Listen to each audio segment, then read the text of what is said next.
बिस्मिल्लाहिर्रहमानिर्रहीम। अस्सलाम वालेकुम टू ऑल ऑफ यू। क्या हाल है बेटा, कैसे हैं आप? सब खैरियत से हैं?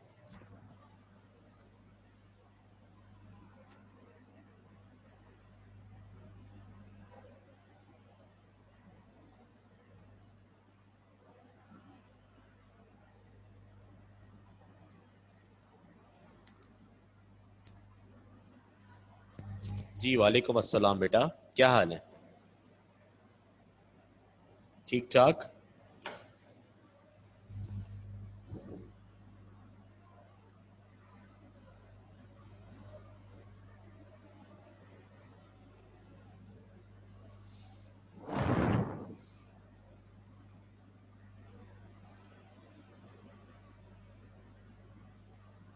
सही, वालेकुम अस्सलाम। क्या हाल है भाई?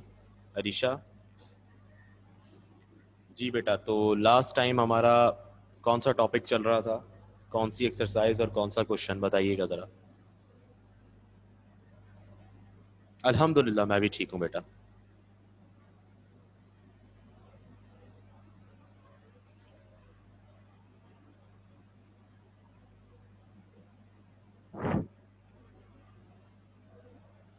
न्यू चैप्टर स्टार्ट करना है? कौन सा न्यू चैप्टर बेटा? चैप्टर 4 स्टार्ट नहीं हुआ अब तक?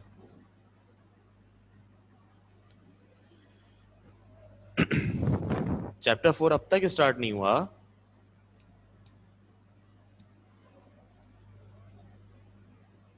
अच्छा, मुझे याद है कि मैंने उसका इंट्रोडक्शन दे दिया था आपको। आप लोग कह रहे हैं नहीं हुआ।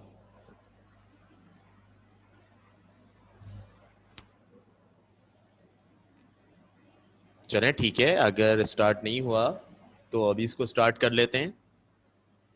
यूनिट नंबर 4 है बेटा, और यूनिट नंबर 4 का नाम है अलजेब्रिक एक्सप्रेशंस। तो उसको स्टार्ट कर लेते हैं, नो इशू। Algebraic expressions.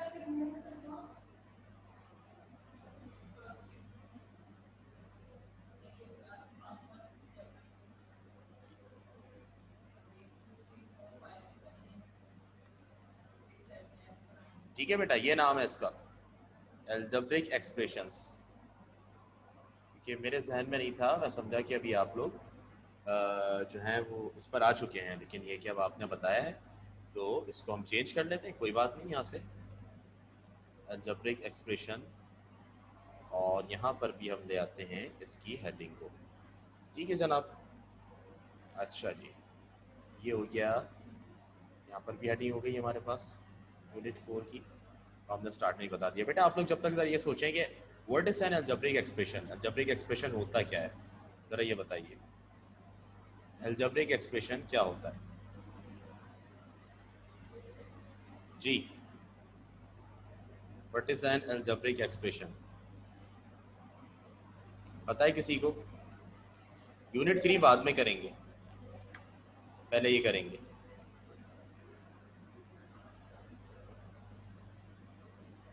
जी बेटा, algebraic expression, what is an algebraic expression, जल्दी से बताइए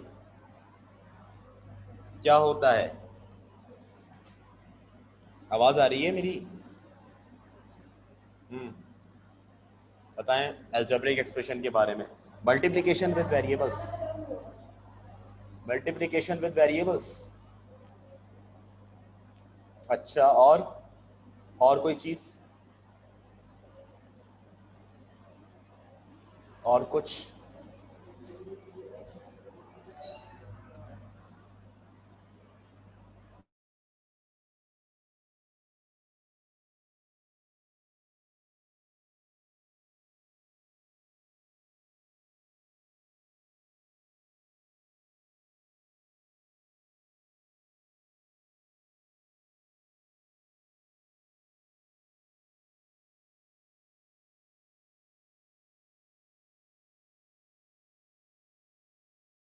expression which contains variable and constant, ये सिदरा मुशर्रफ कह रही हैं और अलिशबा करीम कह रही हैं, collection of variables and constant with mathematical operation.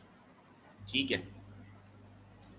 अच्छा, बता रहे हैं बच्चे, लेकिन कुछ ना कुछ कमी है इसके अंदर। Which contain variable and operations. Okay, very good, very good. अब बेटा जो आप लोग बता रहे हैं यकीनन वो बहुत अच्छा बता रहे हैं आप, थोड़ी बहुत उसके अंदर कमियां भी हम उसको देख लेते हैं, लेकिन बाकी उससे पहले अलजेब्रिक एक्सप्रेशन से पहले बेटा मैं आपको दो तीन चीज़ें बता दूं, वो समझ लो। उसके बाद फिर अलजेब्रिक एक्सप्रेशन को डिफाइन करना आसान होगा। जैसे कि वेरिएबल है हमारे पास,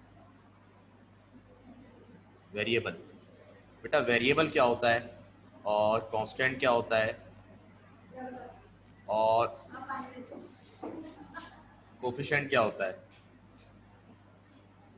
और कोफिशिएंट क्या होता है, ये तीन चीज़ें बेटा आपको पता होनी चाहिए, और ऑपरेशन, चार चीज़ें। जब ये चार चीज़ें आप कहेंगे हाँ कंफर्म हमें ये पता है, तो फिर हम आराम से डिफाइन कर सकेंगे बेटा किसको, अलजेब्रिक एक्सप्रेशन को। तो मुझे बताइए, आप बता सकते हैं वेरिएबल क्या होता है, what is variable? A B C D, बिल्कुल बेटा। मतलब हम मैथमेटिक्स में कुछ अल्फ़ाबेट्स यूज़ करते हैं, और वो अल्फ़ाबेट्स इसलिए यूज़ करते हैं बेटा उन वैल्यूज़ के लिए कि जो वैल्यूज़ जिनकी वैल्यू चेंज हो रही हो, ठीक है ना, वैल्यू चेंज हो रही हो, वैल्यू फिक्स ना हो। फिक्स वैल्यू को कांस्टेंट कहा जाता है। जैसे मैं आपसे कहता हूँ 5, अब 5 सुबह भी 5 ही रहेगा, रात को भी 5 ही रहेगा, 5 को चेंज नहीं कर सकते हम, 5 जो नंबर है। मैं कहूँ मेरी एज, तो बेटा मेरी एज बार बार चेंज होती है, हर साल चेंज होती है, तो चेंज होने वाली चीज को वेरिएबल कहेंगे। सो एज जो है वो वेरिएबल होती है, सही है। टाइम वेरिएबल होता है, ठीक है, टाइम वेरिएबल होता है। अच्छा, इसी तरह से कुछ चीजें ऐसी हैं जो फिक्स हैं, वो वही रहती है। मिसाल के तौर पर आपने अपने घर के अंदर एक पंखा लगाया छत में, आप देखते हैं सालों लगा रहता है वो, ठीक है, तो कई सालों तक वो क्या रहा, कांस्टेंट रहा, वो चेंज नहीं हो रहा। तो बेटा मैथमेटिक्स के अंदर जो चीज चेंज ना हो रही हो वो कांस्टेंट कहलाती है, जो फिक्स हो, और जो चेंज हो सकती है वो वेरिएबल कहलाती है। वेरिएबल के लिए हम अल्फाबेट्स यूज करते हैं, अल्फाबेट्स यूज करते हैं इस तरह, X Y Z A B C, इस तरह, ठीक है, एक्सेट्रा वगैरह वगैरह। और कांस्टेंट बिल्कुल दानिया सही कह रही हैं, 1 2 3 4 5 जो नंबर्स आपके पास होंगे वो कांस्टेंट होंगे, ठीक है, क्योंकि चेंज नहीं हो रहे होते। बेटा बात समझ में आई, डिफरेंस समझ में आया वेरिएबल और कांस्टेंट का?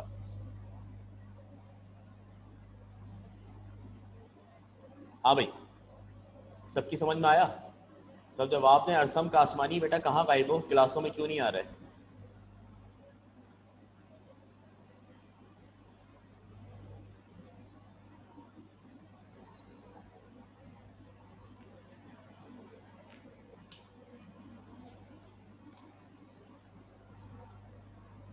चलें, अच्छी बात है। बेटा अब आते हैं कोफिशिएंट के ऊपर। बच्चों आपने अक्सर ऐसा देखा होगा, लिखा हुआ है 5x 3x² 9y, सही है बेटा। जब कभी अल्फ़ाबेट के साथ, यानी वेरिएबल के साथ, ये x, x² y, ये सब अल्फ़ाबेट यानी वेरिएबल्स है ना, वेरिएबल के साथ बेटा शुरू में कोई कांस्टेंट मल्टीप्लाई हो रहा हो, जैसे कांस्टेंट है 5 3 9, अगर वेरिएबल के साथ कोई कांस्टेंट मल्टीप्लाई हो रहा हो, वेरिएबल के साथ कोई कांस्टेंट लिखा हुआ हो, तो बेटा उसे कोफिशिएंट कहा जाता है। उसे क्या कहा जाता है? कोफिशिएंट। तो जब भी कभी वेरिएबल के साथ कोई कांस्टेंट होगा उसे कोफिशिएंट कहेंगे बेटा। अब जैसे कि यहाँ पर एक्स वाई जेड लिखा हुआ है, एक्स वाई जेड के साथ कुछ नहीं है, लेकिन वन तो है ना, तो यहाँ पर वन कोफिशिएंट होगा, ठीक है। हाँ बिल्कुल सही कह रही है निशबा, वो वैल्यू जो वेरिएबल के साथ मल्टीप्लाई हो, सही है, डन। समझ में आ गई ये बात? यहाँ तक तीन चीजें समझ में आ गई सबके, वेरिएबल, कांस्टेंट और कोफिशिएंट।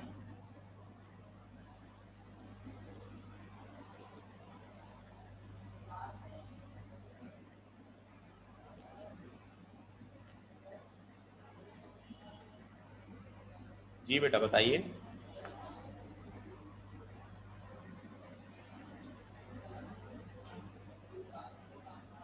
सही सही, ठीक है, अच्छी बात। ऑपरेशंस क्या होते हैं बेटा? ऑपरेशंस का मतलब क्या है मैथ्स में? ऑपरेशंस किसे कहते हैं?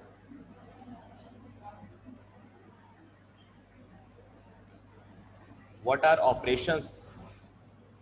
कोफिशिएंट दोबारा समझा दूं, बेटा अगर वेरिएबल के साथ कोई नंबर मल्टीप्लाई में लिखा हुआ हो, वेरिएबल के साथ कोई नंबर मल्टीप्लाई में लिखा हुआ हो तो उसे कोफिशिएंट कहा जाता है।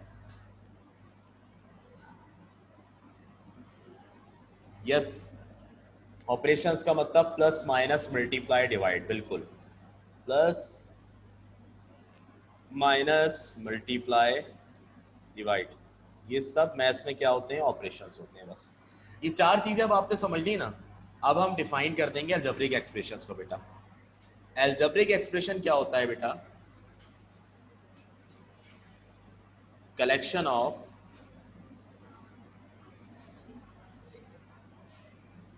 Variables, constants and coefficients separated by operations. बेटा क्या मतलब हुआ इसका कि वेरिएबल, कांस्टेंट और कोफिशिएंट, जो तीन चीजें आपको बताई, उनको अगर हम कंबाइन कर दें, उनको कलेक्ट कर दें एक जगह, सेपरेट किया हुआ उनको ऑपरेशंस के जरिए, प्लस माइनस साइन के जरिए, वो अलजेब्रिक एक्सप्रेशन कहलाता है। मिसाल के तौर पर बेटा ये देखो 2x + 3y, ये एक अलजेब्रिक एक्सप्रेशन है। क्यों है? क्योंकि इसके अंदर कोफिशिएंट, वेरिएबल और अगर आप देखें तो ये भी एक तरह का कांस्टेंट ही है। कोफिशिएंट, वेरिएबल या कांस्टेंट आपके पास प्लस माइनस मल्टीप्लाई डिवाइड के साइन के साथ, ऑपरेशंस के साथ कनेक्ट हुए हो तो वह अलजेब्रिक एक्सप्रेशन कहलाता है। बेटा समझ आई बात? अब आप इसकी एग्जांपल दो मुझे, और जिस तरह मैंने एग्जांपल लिखी है एग्जांपल दो इसकी, कोई एग्जांपल इसकी।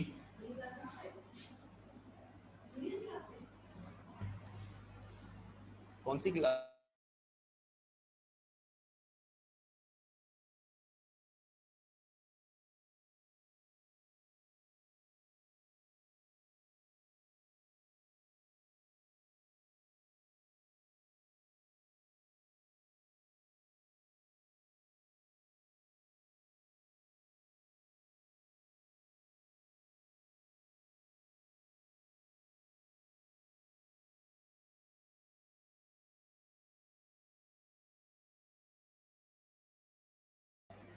हाँ ठीक है, 3a - 4b, बिल्कुल सही कहा आपने लिशबा।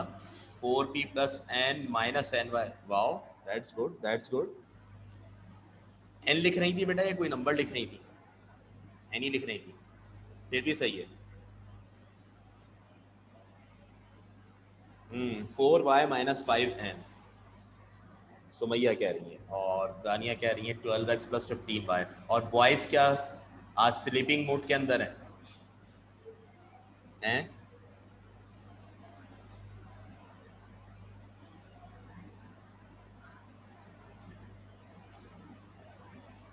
बिल्कुल अलिशबा सही कह रही है, 4a / 6y। देखो कितना आसान हो गया ये। हमने वेरिएबल, कांस्टेंट, कोफिशिएंट, ऑपरेशन समझा और हमने इसकी डेफिनेशन पढ़ी, और अब हम खुद एग्जांपल्स दे रहे हैं इसकी। तो कितनी आसान बात हो गई बेटा ये तो। बहुत बेहतरीन तरीके से अब हम इसको हैंडल कर सकते हैं। ज़बरदस्त।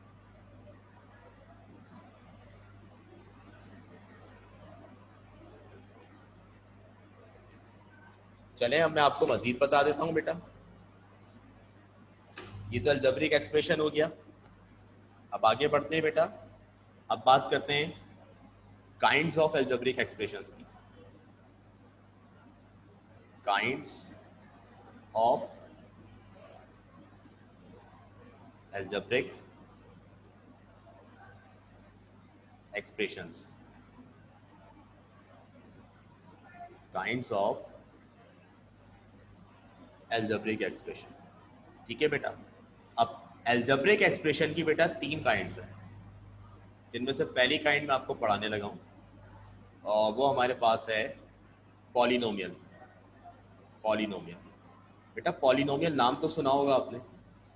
पॉलिनोमियल क्या होता है? पॉलिनोमियल सुना है किसी ने? पॉलिनोमियल क्या होता है पॉलिनोमियल वैसे?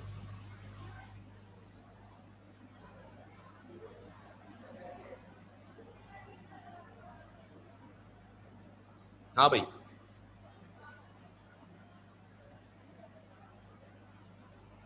नहीं सुना?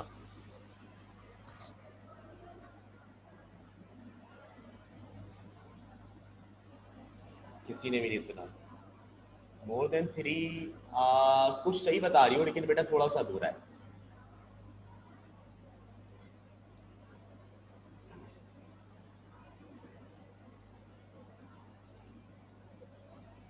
बेटा ऐसा एल्जेब्रिक एक्सप्रेशन जिसके अंदर आपके पास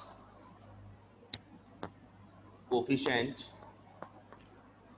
और वेरिएबल और एक्सपोनेंट भी हो। एक्सपोनेंट मतलब पावर, समझते हो ना, पावर जैसे हम कर रहे थे पहले।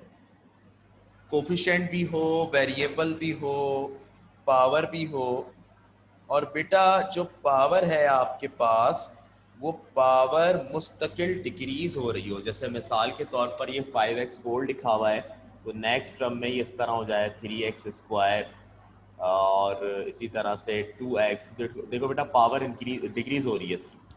ऐसा अलजेब्रिक एक्सप्रेशन, ऐसा अलजेब्रिक एक्सप्रेशन जिसके अंदर वेरिएबल की पावर मुसलसल डिक्रीज हो रही हो, 4 2 1 कम होती जा रही है ना, ऐसा अलजेब्रिक एक्सप्रेशन पॉलिनोमियल कहलाता है। क्या कहलाता है? पॉलिनोमियल। आई बात समझ में? ये होता है अलजेब्रिक एक्सप्रेशन ही है, अलजेब्रिक एक्सप्रेशन ही है जो भी आपने सीखा। इसके अंदर कोफिशिएंट भी होगा, इसके अंदर वेरिएबल भी होगा, इसके अंदर एक्सपोनेंट भी होगा, इसके अंदर कांस्टेंट भी होगा, बट ये प्लस माइनस साइन के साथ भी अटैच होंगे। बट क्या होगा, डिफरेंस क्या होगा बेटा? इसमें जो वेरिएबल की पावर है, अल्फाबेट की पावर है, वो डिक्रीज हो रही होगी, कम हो रही होगी। बोलो बात समझ में आ रही है?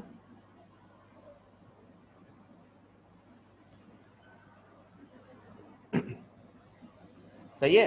तो इस चीज को जहन में रखना। आपको आगे जाकर कहा जाएगा डिफरेंट चीजों में कि आप एक पॉलिनोमियल को अरेंज कर दो बेटा। आपसे कहा जाएगा डिसेंडिंग ऑर्डर में या सेंडिंग ऑर्डर में, इस तरह की आपको इसके अंदर एक्सरसाइज दी जाएगी, क्वेश्चन दिए जाएंगे।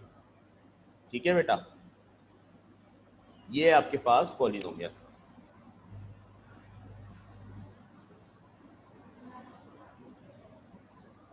To type, second type, rational.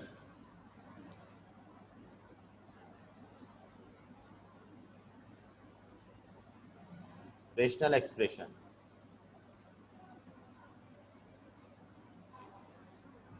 बेटा राफे चैप्टर 1 कब पढ़ा है मैंने, ये बताओ पहले तो मुझे। चैप्टर 1 कब पढ़ा है?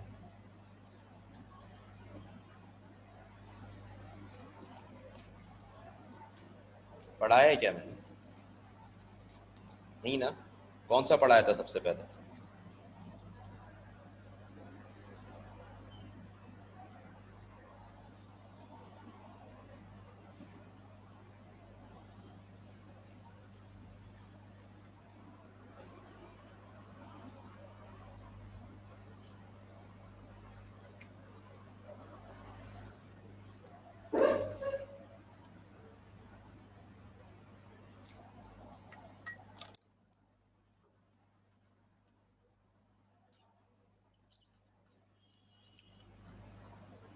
अच्छा ठीक है, चैप्टर 2 कंप्लीट हो चुका है। हाँ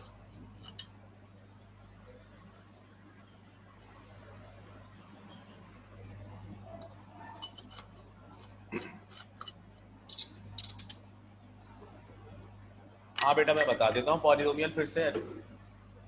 बेटा अगर अपने मेथड से करोगी, अलग मेथड से करोगी, कौन सा अलग मेथड होगा जरा मुझे दिखा देना। कहीं ऐसा ना हो उसमें स्टेप मिस हो। वैसे तो मसला नहीं है, बहुत सारे मेथड होते हैं।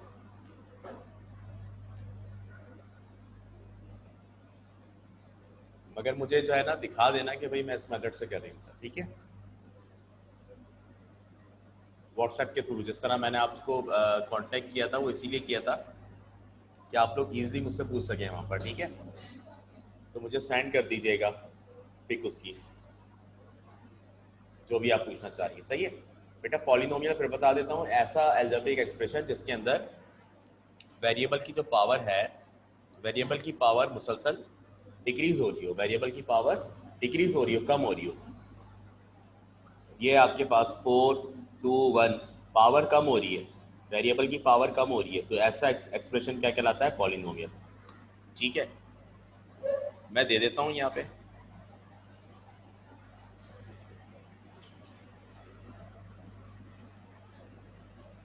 मैंने आप सबको मैसेज किया था बेटा एक दिन व्हाट्सएप पर, तो आप लोगों को मैसेज नहीं मिला क्या आप सबके नंबर्स पे?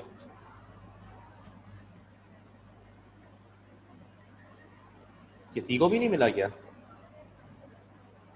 अरे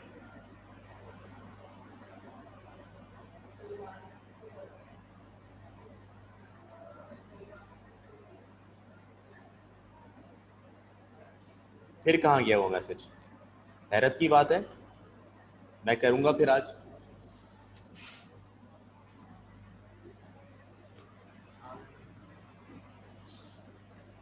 चलें फिर मैं दोबारा कर दूंगा, फिर आप सेव कर लीजिएगा अपनी फ़ोन बुक में, ताकि ये है कि आप फिर आराम से टच में रहेंगे ना, क्योंकि हमें नहीं पता बेटा अब ये कितने लंबे ड्यूरेशन के लिए जाता है, और मुझे तो लगता है कि हमें पूरा साल ही इसी तरह डिजिटलाइज वे में पढ़ना पड़ेगा, और अब तो हम इसको अपनी ज़िंदगी का हिस्सा अगर नहीं बनाएंगे तो वो हिमाकत है। अब हमें जो है ना वो बिल्कुल इसको तस्लीम करना चाहिए दिल से, इसको एक्सेप्ट करना चाहिए कि हाँ अब हमें ऐसे ही पढ़ना है। और तो जो बच्चे नखरे कर रहे थे ना आप में से कुछ, अब उनको बोले नखरे ख़त्म करें अपने और आए वापस पढ़ाई की तरफ। बहुत नखरे हो गए, कब तक फिजिकल जो है ना खुलने का इंतज़ार करेंगे? अभी तो आगे का कुछ नहीं पता, आप सबको पता है क्या न्यूज़ गर्दिश कर रही है और क्या है। तो बेटा टाइम वेस्ट करने से अच्छा है कि पढ़ते रहो, और जो इस वक्त नहीं आ रहे हैं क्लासेस में, मैं चाहूँगा कि आपका कांटेक्ट होगा जिनसे, तो आप उनसे बोलें कि वो क्लासेस अटेंड करें। ठीक है, क्लासेस को मिस ना करें, कंटिन्यू रखें क्लासेस। सही है, तो आपके कांटेक्ट में जितने ही बच्चे हैं उन तक मेरा मैसेज पहुंचा दीजिएगा बेटा। सही है,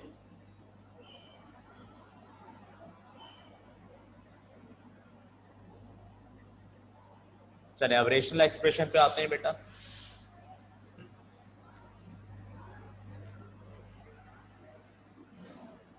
बेटा रेशनल एक्सप्रेशन और इरेशनल दो तरह के होते हैं, रेशनल और इरेशनल। मिसाल के तौर पर मैं आपसे कहता हूं बेटा 4 को 2 से डिवाइड करो, क्या आंसर आएगा?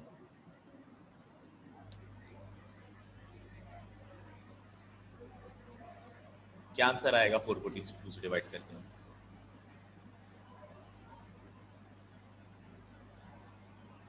हाँ जी,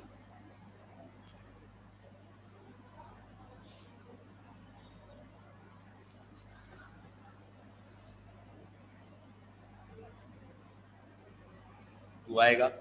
बेटा मैं कहता हूँ 3 को 2 से डिवाइड करो, क्या आंसर आएगा?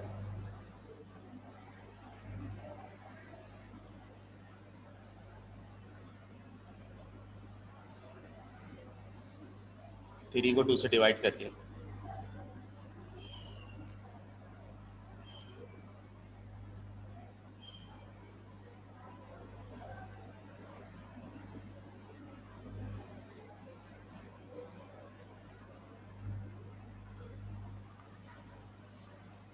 कितना?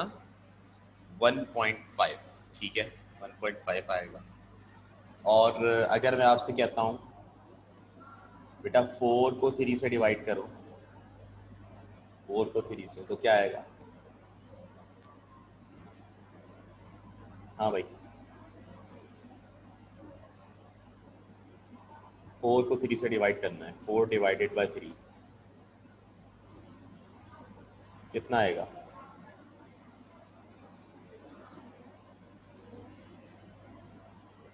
1.333। बेटा ये चलता जाएगा, आप देखें कैलकुलेटर में यूं आ रहा होगा, चलता जा रहा है या रुक गया? चलता जा रहा है ना, ये खत्म नहीं हो रहा। आपने 2 डिजिट लेकर बताएं मुझे इसमें। तो बेटा ऐसा नंबर जो चलता जा रहा है, दैट मीन्स वो इस काबिल नहीं है, वो इतना कैपेबल नहीं है कि हम उसको फ्रैक्शन में लिख सकें, डिवाइड में लिख सकें। ऐसा नंबर जो फ्रैक्शन में लिखने पर यानी डिवाइड करने पर चलता जा रहा हो और पॉइंट के बाद ख़त्म ही ना हो रहा हो, वो इर्रेशनल नंबर कहलाता है। और जो नंबर हम रेशो में लिखें, डिवाइड में लिखें, और वो पॉइंट के बाद जल्दी ख़त्म हो जाए वो, जैसे यहाँ 2 ख़त्म हो गया, 1.5 ख़त्म हो गया, इसके बाद आगे नहीं बढ़ा ये, तो बेटा वो नंबर कहलाता है रेशनल नंबर। क्या कहलाता है? Rational number. और अगर वो चलता जा रहा है तो क्या कहलाएगा? Irrational number. बात समझ में आई?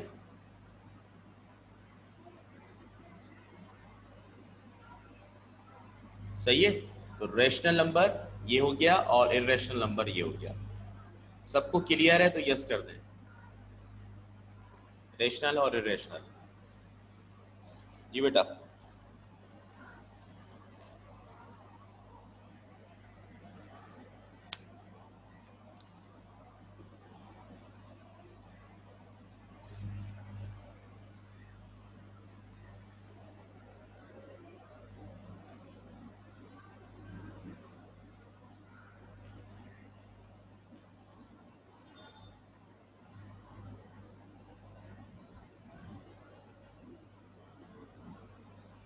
चले सही है। अब मजीद मैं बात करता हूं बेटा, पॉलिनोमियल कितनी तरह के होते हैं, types of polynomial. Types of polynomial. ठीक है, पॉलिनोमियल की टाइप्स। बेटा एक होता है आपके पास मोनोमियल, एक होता है आपके पास बाइनोमियल, और एक होता है आपके पास ट्राइनोमियल। सही है। इसके अलावा बाकी सबको पॉलिनोमियल कहते हैं। मोनोमियल का मतलब है कि ऐसा पॉलिनोमियल जिसके अंदर आपके पास सिर्फ एक टर्म हो, जैसे 5x 3y -2y, इस तरह एक टर्म है। 5x एक टर्म है, 3y एक टर्म है, -2y एक टर्म है।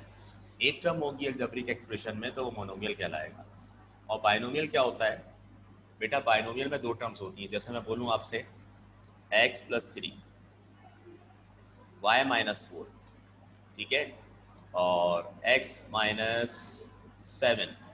इसमें क्या है देखो, x+3, x और 3 दो टर्म्स आ रही हैं, यहाँ पर भी दो टर्म्स आ रही हैं, यहाँ पर भी दो टर्म्स आ रही हैं। ऐसा एक्सप्रेशन जिसके अंदर दो दो टर्म्स आ रही हैं वो बाइनोमियल कहलाता है। ठीक है। और ट्राइनोमियल खुद बता दो क्या होगा इसमें? ट्राइनोमियल में क्या होगा?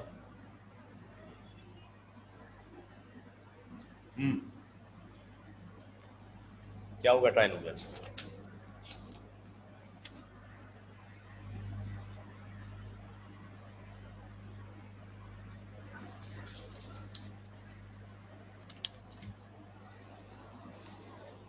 तीन टर्म्स वाला होगा, इसके अंदर 3 टर्म्स होंगी। जैसे मिसाल के तौर पर x - y + z, x + y + 3, इस तरह। सही है। ये आपके पास हो गए बाइनोमियल, मोनोमियल और ट्राइनोमियल। और बेटा तीन से ज़्यादा जो टर्म्स होती हैं उसके लिए कोई खास नाम नहीं रखा हुआ, उसको हम डायरेक्ट पॉलिनोमियल ही कहते हैं। सर होते ये सारे पॉलिनोमियल हैं, मोनोमियल बाइनोमियल ट्राइनोमियल सब पॉलिनोमियल हैं, लेकिन खास नाम भी रख दिए इनके कि अगर एक टर्म होगी तो मोनोमियल कह सकते हैं उसको, दो होंगी तो बाइनोमियल कह सकते हैं, तीन होंगी तो ट्राइनोमियल कह सकते हैं। आज ये बात समझ में सबको? सही है। अब आगे बढ़ूँ बेटा, एक्सरसाइज स्टार्ट करनी है मुझे।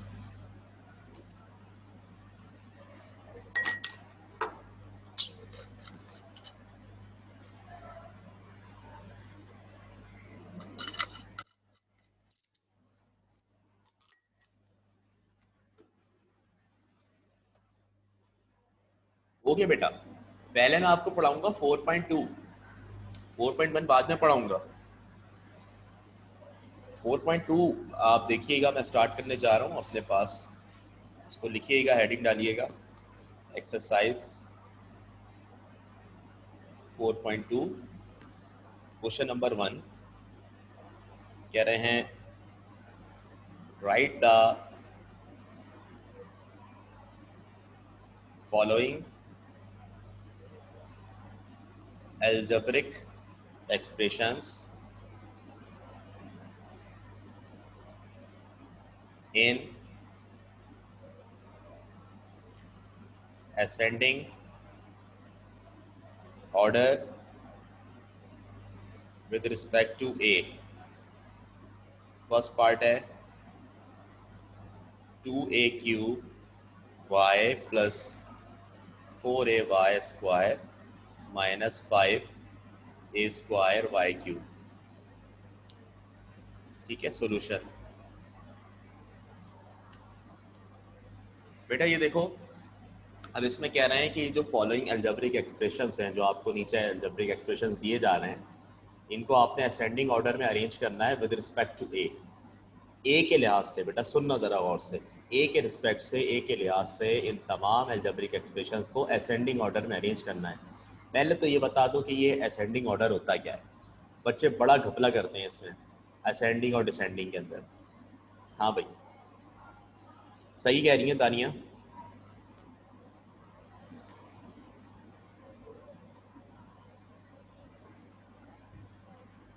बिल्कुल, स्मॉल टू बिग, छोटे से बड़े की जानिब।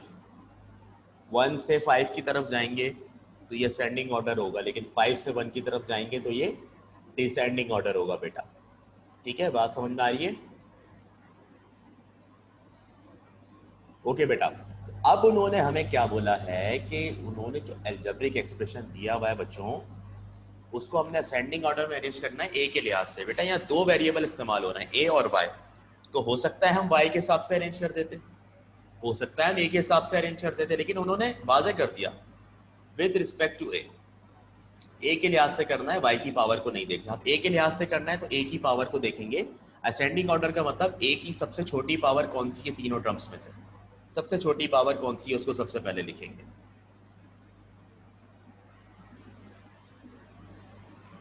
कौन सी टर्म है?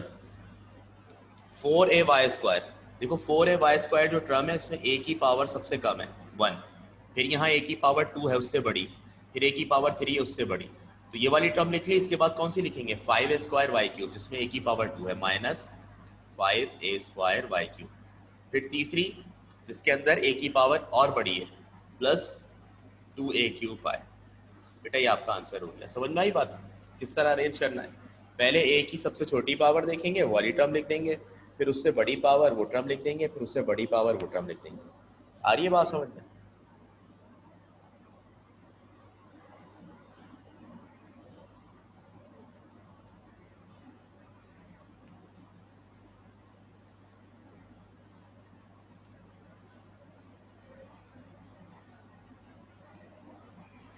बेटा ए के हिसाब से अरेंज करना है असेंडिंग ऑर्डर में। तो ए की पावर को देखेंगे हम, ए की सबसे छोटी पावर जो है उसको पहले लिखेंगे, ए की उससे बड़ी पावर जो है उसको बाद में लिखेंगे, फिर ए की उससे बड़ी पावर उसको बाद में लिखेंगे। तो मुझे बताओ ये जो तीन टर्म्स यहाँ पर दी जा रही हैं 2a³ 4ay² और 5a²y³, इसमें ए जो नजर आ रहे हैं आपको, तीन ए नजर आ रहे हैं, एक a³ नजर आ रहा है, एक ए नजर आ रहा है, एक a² नजर आ रहा है। इसमें सबसे छोटी पावर कौन सी है? सबसे छोटी पावर कौन सी है बताओ?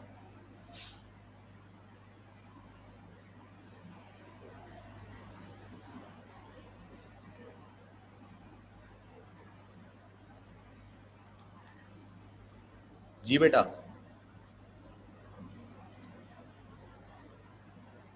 सबसे स्मॉल पावर बताओ।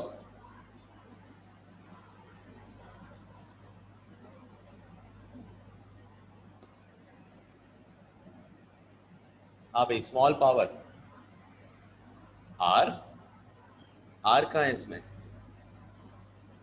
बेटा यहाँ ए की पावर 3 है, यहाँ ए की पावर 1 है और यहाँ ए की पावर 2 है। तो 2, 1 और 3, इसमें सबसे छोटा कौन सा है? 1।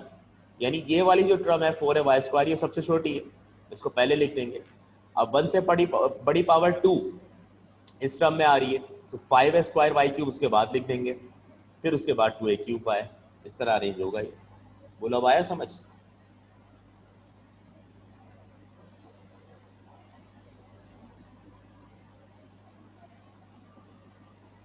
ठीक है बेटा, आप सबकी समझ में आई है?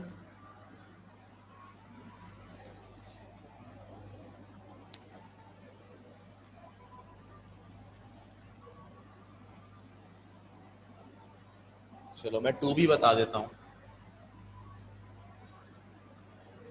2 पार्ट।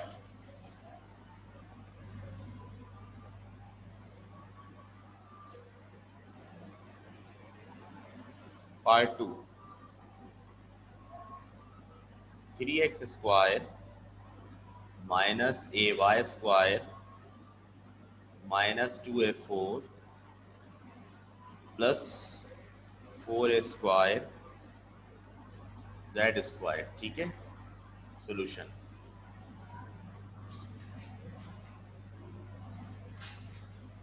अच्छा जी,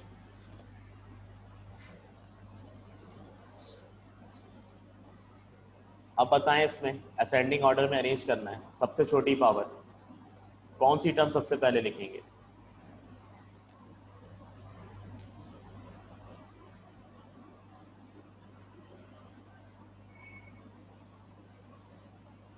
चलिए टैली करवाएं मेरे साथ। यहां a की पावर क्या है? 3x² जो टर्म लिखी हुई है इसमें a की पावर क्या है? इसमें a की पावर क्या है? 2 है। यहाँ तो a नजर ही नहीं आ रहा बेटा। यस, जहां a मौजूद ही नहीं है वहां a की पावर क्या होगी? 0। समझे बात?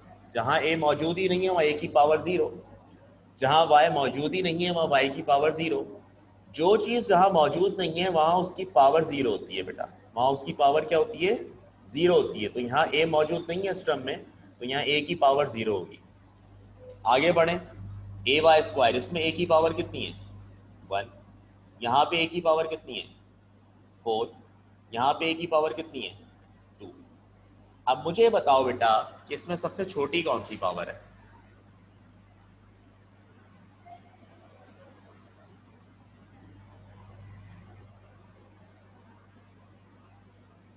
a की पावर 0 सबसे छोटी है। a की पावर 0 किस टर्म के साथ है? 3x² के साथ। दैट्स वाई 3x² को सबसे पहले लिख देंगे, क्योंकि हम असेंडिंग ऑर्डर में अरेंज कर रहे हैं।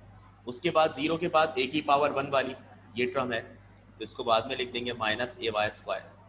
फिर a की पावर 2 वाली टर्म ये रही, तो इसको इसके बाद लिख देंगे 4a² z²। फिर a की पावर 4 उससे बड़ी, उसको बाद में लिख देंगे -2a4। ये आपका क्या हो गया?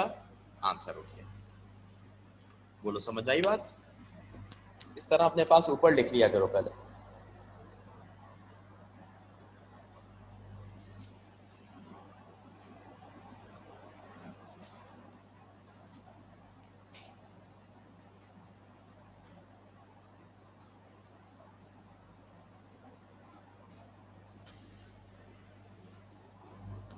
जी बेटा, कोई सवाल?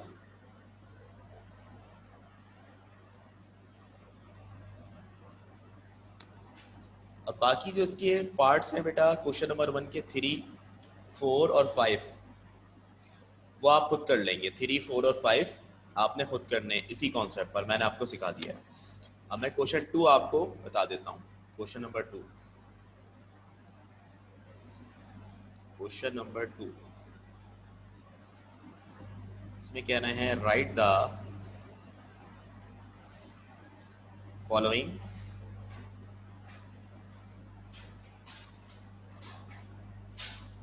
algebraic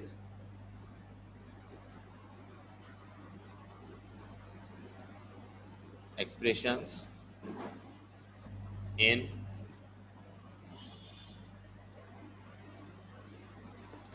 descending order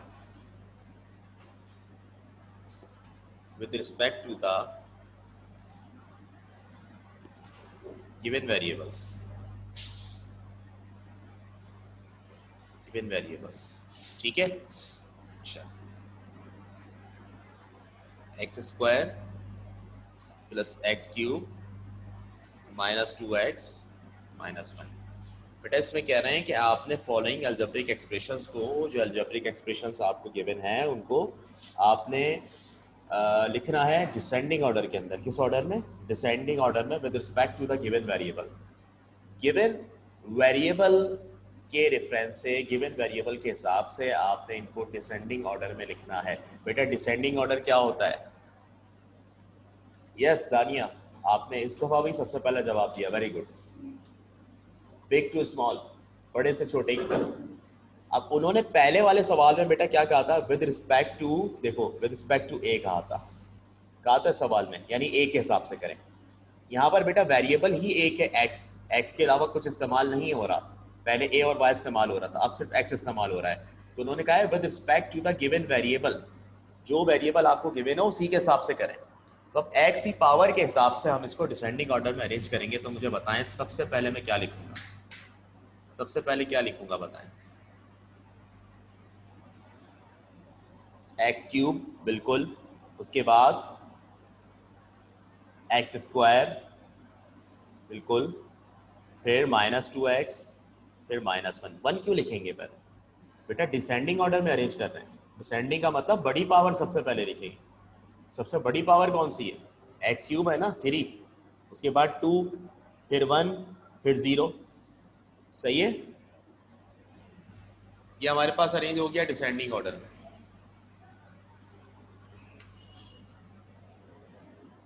ठीक है, क्लियर है।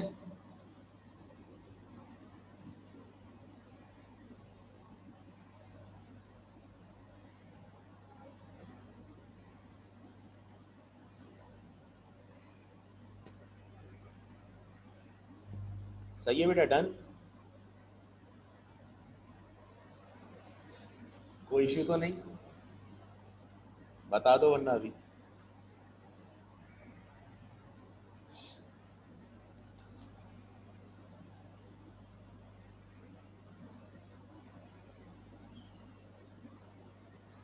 अब इसी का डिसेंडिंग ऑर्डर का एक सवाल और देख लेते हैं।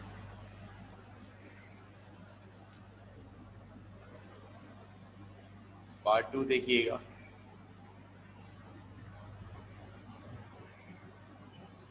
पार्ट 2, इसमें कह रहे हैं y -4y² -7 plus y³ -5y5। ठीक है बेटा, ये आपके पास है और इसको आपने अरेंज करना है डिसेंडिंग ऑर्डर के अंदर। सही है, डिसेंडिंग ऑर्डर में। चलें, अब बताएं यहाँ पर y की पावर क्या है। y की पावर 1, यहाँ y की पावर 2, यहाँ y की पावर, y है ही नहीं तो y की पावर 0, यहाँ y की पावर 3, या y की पावर 5। सबसे बड़ा कौन सा है, सबसे बड़ा कौन सा है, y5। तो -5y5 पहले लिखेंगे। 5 के बाद 4, 4 है इसके अंदर, 4 नहीं है, 4 को स्किप कर देंगे। 4 के बाद 3 आना चाहिए, 3 है y³ लिख देंगे। 3 के बाद 2, तो -4y²। 2 के बाद 1, तो +y, और 1 के बाद 0, तो -7। ये आंसर हो गया। सही है, डन है बेटा। अच्छा, लास्ट स्लाइड दिखा रहा हूँ मैं, 1 मिनट रुकें।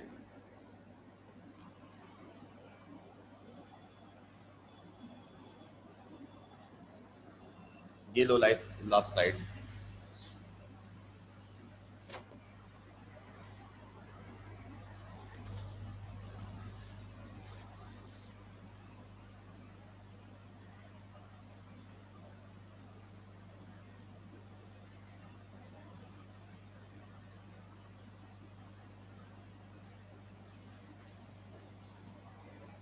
बेटा बता दो इसके अंदर कोई इशू है, कोई ये चीज़ पूछनी है।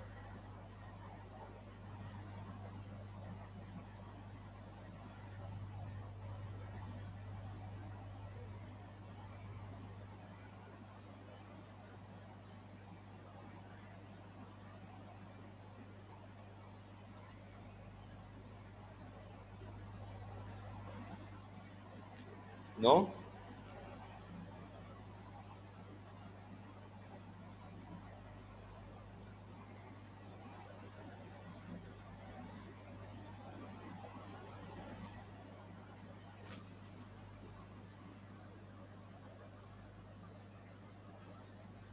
चलो ठीक है बेटा, फिर मैं इसको यहाँ पे वाइंड अप कर रहा हूँ।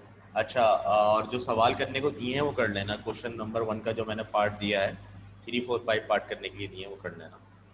सही है, फिर हम कल बात करेंगे आगे बेटा। ओके।